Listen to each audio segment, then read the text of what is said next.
Tá, então, boa tarde, gente. A gente vai falar hoje sobre o Retrieval Augmented Generation, ou, né, o processo de geração aumentada de recuperação, acho que é como chama em português.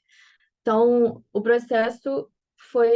esse processo foi proposto em 2020 por Patrick Lewis e outros colaboradores do Facebook AI Research, da University College London e a New York University.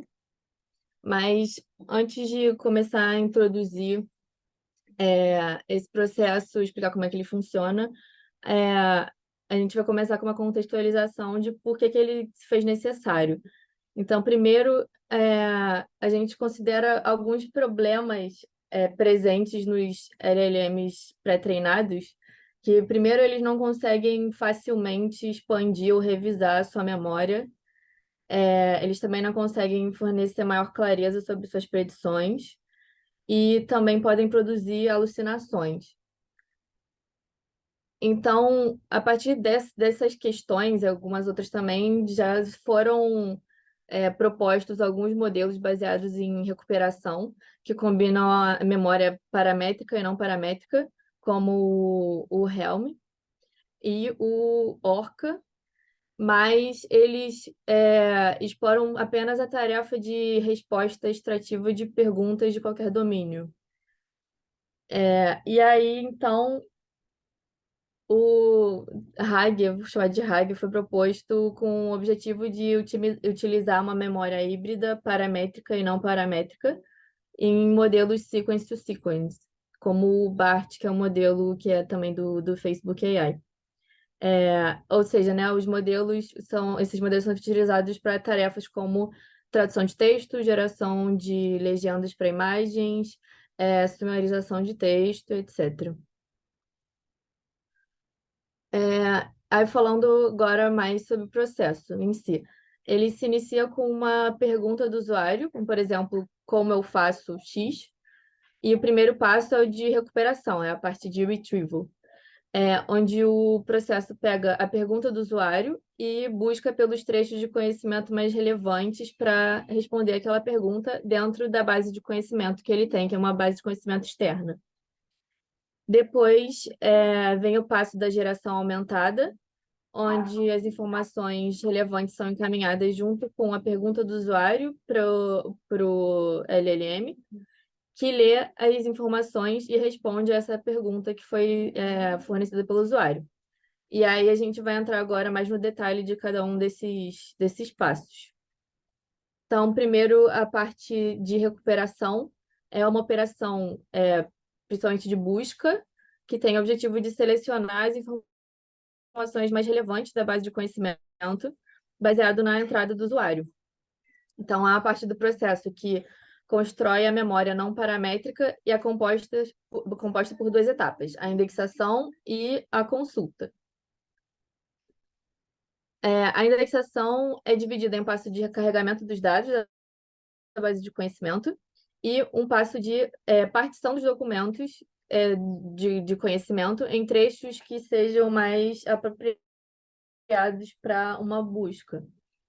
E os trechos dos documentos passam por um processo de embedding e as representações as representações desses trechos são salvas junto com os trechos originais que foram selecionados em uma base de dados vetoriais.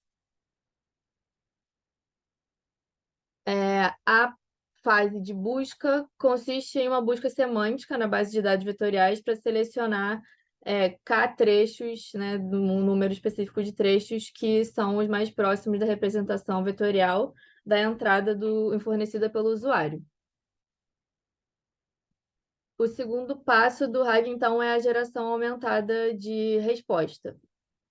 Ela utiliza o modelo sequence-to-sequence, como eu falei, por exemplo, o BART foi o que eles usaram, inclusive, nesse artigo para teste, né, para os experimentos, fornecendo para o modelo as informações relevantes selecionadas junto com a entrada do usuário para que, a partir dessas informações, ele gere a resposta.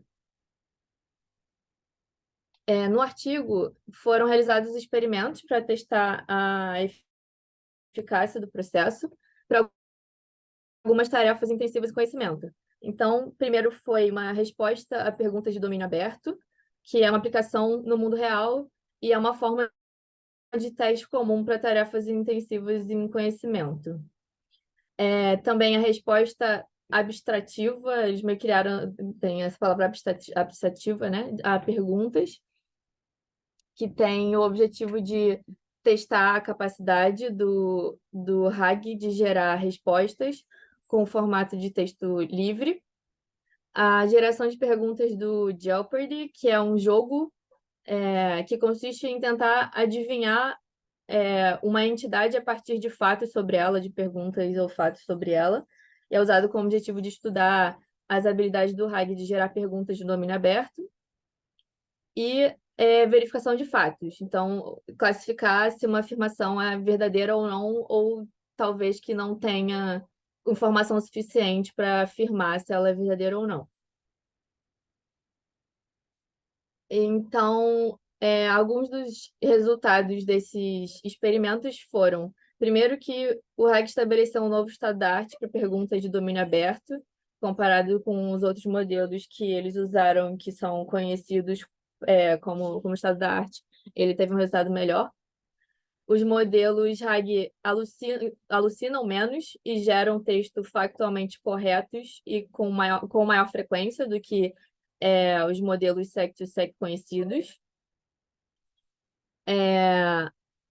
Os respondentes, né, teve uma fase dos testes que foram usadas pessoas para responder se elas entendiam aquela resposta do Jeopardy como factual, como específica. Então, elas preferiram a geração dos modelos RAG do que respostas puramente paramétricas do BART e acharam o RAG mais factual, específico e diverso nas suas respostas.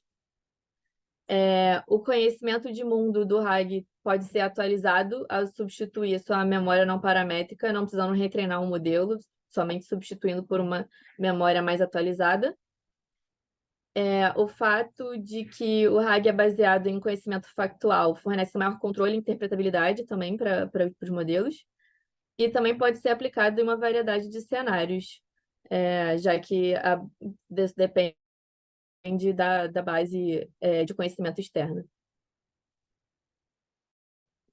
E aí eles apresentaram também algumas desvantagens que eles encontraram no modelo e que também podem ser vistos em vários outros LLMs. Mas primeiro que as bases de conhecimento externas provavelmente não vão ser inteiramente factuais e isentas de viés. E assim como outros modelos podem ser usados para gerar abuso, informações falsas ou enganosas, ou para imitar outras pessoas, para automatizar a produção de conteúdo spam, e também pode levar à automatização de vários cargos, gerando, né, perdas de empregos. E aí agora a Carol vai entrar numa aplicação do Heiger.